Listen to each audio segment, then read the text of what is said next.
Sales may have inched closer to last year's numbers, but make no mistake, there is no turnaround here in sight. We know that sales are 14% below the 10-year average, pricing continues to slip, and we have a decade high when it comes to inventory. Meanwhile, inflation remains sticky. The saga with tariffs and Trump continues to move forward. The Canadian economy is flatlining, and unemployment is rising as well. So we have the data in for July. We're going to do a full market report here in Vancouver. So you have the information, what you need to know, whether you're looking to buy, sell, or maybe even invest in this crazy market here in Vancouver. So you know the drill here. We're going to go over the data. We're going to have some highlights here so you can see exactly what I'm looking at on how I prognosticate and give you an insight of what's going on in the market here. So we have the July numbers here, and you can see, and keep in mind, this is a report from the board. So, they'll say sales recovery continues, trying to spin a positive image, but it is not positive here in the market at all. So you can see here, the July 2025 data from Greater Vancouver Realtors confirms the emerging recovery trend in Metro Vancouver's housing market that began in June. Despite a slight 2% year-over-year decrease in sales, the market shows promising signs of stabilization amid economic uncertainty. This comprehensive analysis examines current market conditions, inventory levels, pricing trends, and future outlook for real estate professionals and market analysis. And that's why it's so important how you get your information, because numbers can be spun in a multitude of different ways. I know from last month, sales improved at about 7% month over month. But yes, we saw an improvement in sales, but doesn't mean that there's an improvement in the market. So it's so important when you read these reports or these news reports, they're really key in on words to understand what you're going on. Because what some of this presents here, and I don't agree with it, it's not showing any promising signs of stabilization whatsoever. We are still in a ton of uncertainty here in the Vancouver marketplace. So as we go into more of a market overview within the sales activity key metrics, it's here on screen so you can see exactly what's going on. So in Greater Vancouver, there was 2,286 total sales across Metro Vancouver in July 2025, representing a modest 2% decrease that was recorded in the previous year. 13.9%, we are below average when it comes to the 10-year seasonal average of the 2,656 units, indicating that the market is still recovering from previous slowdowns. In terms of sales to active ratio, 13.8% across all property types, which is just above the 12% threshold where downward pressure on pricing typically begins. So anything between 12 to 20% is considered balanced market conditions. What does that percentage mean? That means for every 100 homes, between 12 to 20 of them are selling. As we creep closer down to that 12% and under margin, that means that we are in buyer market conditions and downward pricing continues. So we're on that margin there. When it comes to active listings, 17,168, getting close to that 18,000 number, and the total properties currently available on the MLS represents a significant 19.8% increase compared to July of 2024. So yes, the sales are more in line with last year, but we're almost seeing a 20% in terms of increase in inventory. And this is exactly why we're having these issues here. A lot of selection, great time for buyers, a bad time for sellers. So Andrew Lees, who is an economist with the Greater Vancouver Board, he states the June data showed early signs of sales activity in the region turning a corner, and these latest figures for July are confirming this emerging trend. This stabilization occurs despite ongoing economic uncertainties, suggesting growing market resilience. When it comes to that quote, I do disagree with it wholeheartedly. And yes, we've seen an uptick in sales, but it doesn't mean that there's more stabilization in the marketplace as a whole. What I found is that sellers are now understanding the plight of the market, and if they need to move forward, they need to understand that the pricing is just not going to be there. So with the deals that have gone forward, and I had my busiest July of my career, my busiest month of my career, is what I found is that sellers are understanding the market and are essentially throwing in the towel and understanding this is the best that it's going to get, and they need to just move on with their lives. We know that this year and next in 2026, a record number of mortgage renewals, and the average mortgage is going to increase by around $2,000 a month. So there's a lot of sellers that need to move, and there's people that also see the opportunity and want to get in on that upsize. When it comes to listings and inventory here, we can see that new listings have shown remarkable consistency with 5,642 detached, attached, and apartment properties newly listed for sale in the MLS in July. This represents a marginal 0.8% increase compared to July of last year, but sits 12.4% above the 10-year seasonal average. The total available inventory has expanded significantly year over year, with 70,168 properties currently listed on the MLS system in Metro Vancouver. So again, a substantial almost 20% increase in listings and a remarkable 40.2% above the 10-year seasonal average. So when it comes to inventory, how can anyone say that there's a turnabout and there's some stability in the marketplace when inventory continues to stack up? And as inventory continues to stack up, we know that that downward pressure is coming. And obviously this is the case. When you see this amount of inventory, you should be drooling if you're a first-time home buyer or looking for that upsize. This is conditions we haven't seen. I've never seen in my career that we haven't seen in well over a decade. You have the room to negotiate. You have the room to be able to find where you want to be. And I know that there are some people out there that are always waiting for the market to drop at the very bottom, but really only one person can be at that bottom before it jumps up. And what you really want to look at, especially if you have a long-term play in real estate, are we near the bottom? Because oftentimes when people do try to time it perfectly, whether they want to sell at the top or buy at the bottom, it's only by luck and by chance. But we know we are near the bottom here. And again, with the pressures of the mortgage renewals, both this year and next, I think the best time for a great purchase is going to be in the next 12 to 14 months, maybe a little bit less. But as we roll into 2027, those mortgage renewals aren't going to have that pressure because the people renewing in 2027 are more in line with what the mortgage rates look like today when they originally got those mortgages 5 years ago. When we come to price trends, which everybody wants to know, and you can see the chart here, we have everything mapped out with the detached homes, attached homes, apartments, and the composite price here. So we'll start with the composite price is the average price point across Greater Vancouver, across all segments. And you can see that the home price index for all residential properties is currently standing at $1.165 million, reflecting a 2.7 decrease compared to July of last year and a 0.7 decrease month over month.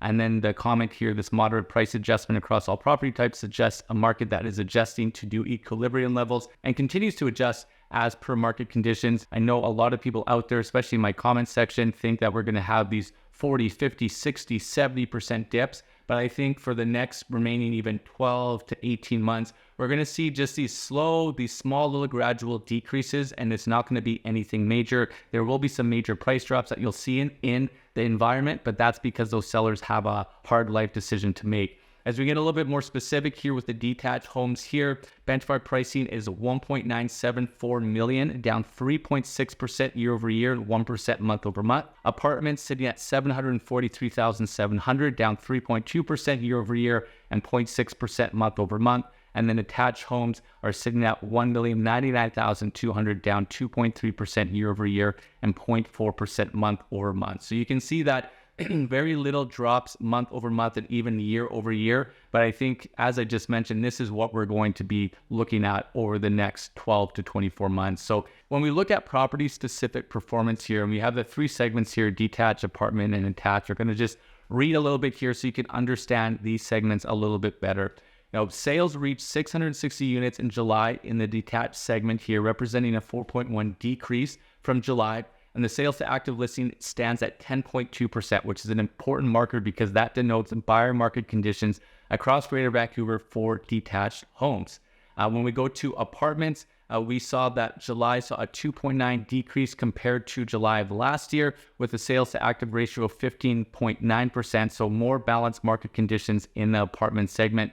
And then we look at the attached segment, we can see that the total sales was 459 in July, a 5% increase actually to the previous year. And this is the only segment that grew year over year with those sales. And the sales to active ratio is sitting at 16.7%. So strong balanced market conditions. So out of the three segments here, again, and I've been beating this drum for 6 to 8 months, the detached market is where you need to focus if you can make it, whether you need to pinch some pennies, ask for some family help. These are the people that are going to really set themselves up for success in the future. We know that how quickly they are dropping and demolishing these detached properties. There's not going to be many left. And if you can get into a soft market now, you're going to really reap the benefits in the years to come. When we look at some economic factors influencing the Vancouver market here, we know obviously the Bank of Canada policy, they held rates there. and they held them for a third consecutive month. And it doesn't look like we're going to be getting any more help for the remainder of the year. People are saying maybe a 20% chance of one more 25 basis drop in October. But I think we're done for the remainder of the year. And you can see here the Bank of Canada's decision to hold the policy rate steady in July has provided stability to the market during a period of economic uncertainty. Don't really agree with that just because we have been in this period of instability for so long. I don't think anyone thinks that this is a stable market by any means. There's so much news on a daily basis that is influencing the markets on a global factor, but we are still about 3 to 4 rate drops away from really seeing the market starting to move. And will we ever see those 3 to 4 drops? That is a question now that is part of the commentary. We may not see 3 to 4 drops, and if that doesn't happen, what is the market going to look like? It's going to be slow and drawn out like this for quite a long time. I've said it before in the past. I think this slow market here could be from 18 to 24 months, possibly for the entire Trump presidency, depending on what he continues to do with his policy and tariffs. Andrew Lees also has another comment here about the economic uncertainty, where he states the economic uncertainty lingers due to ongoing trade negotiations with the U.S. These negotiations represent a significant external factor that could impact consumer confidence, employment levels, and ultimately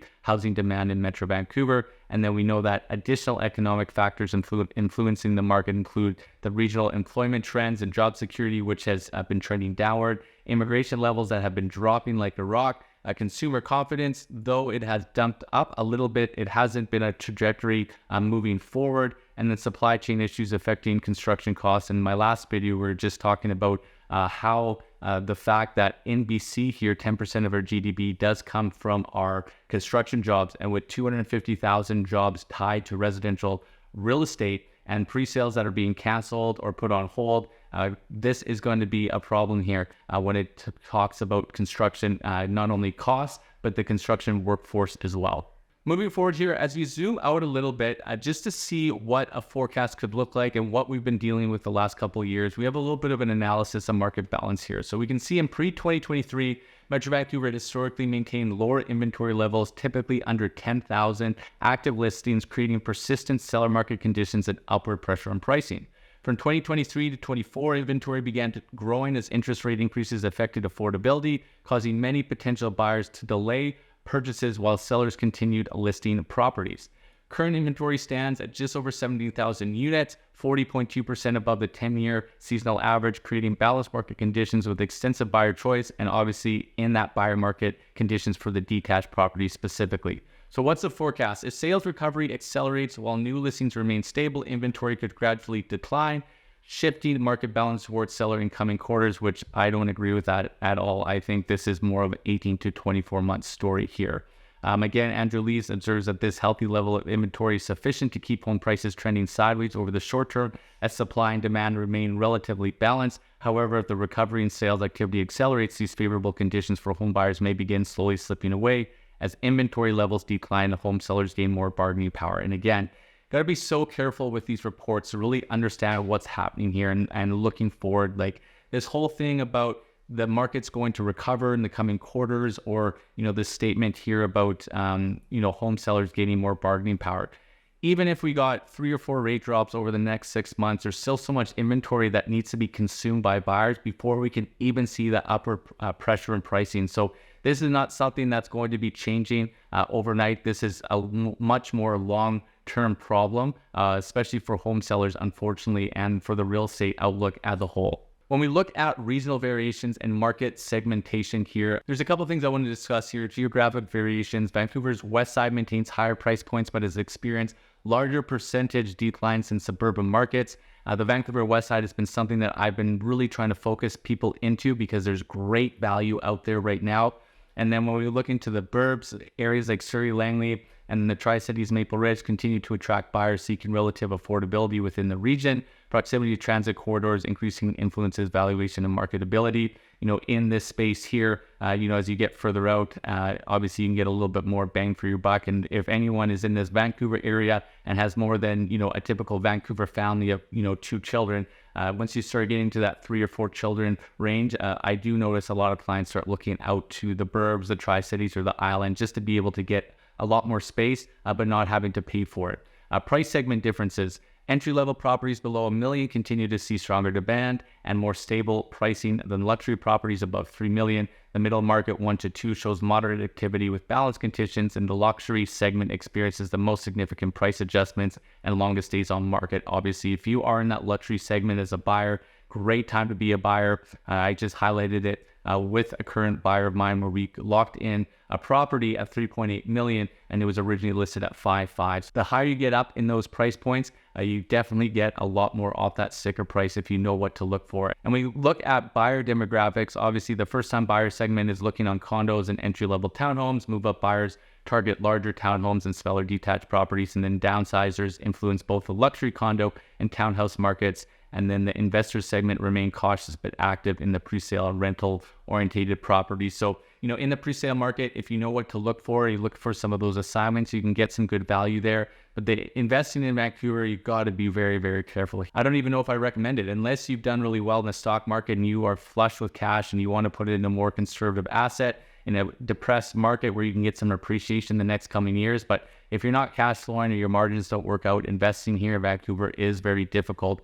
Move-up buyers, that's definitely the best place to be in right now. You definitely don't want to be a downsizer or someone who's just focusing in on a singular property. In this market, if you're selling or buying, you can re-enter the market, and maybe you sold a little bit less than what you thought. You definitely can make it up on the buy side. But overall, with the market reports here, we're going to still have slow sledding through the fall, the winter, and into next year.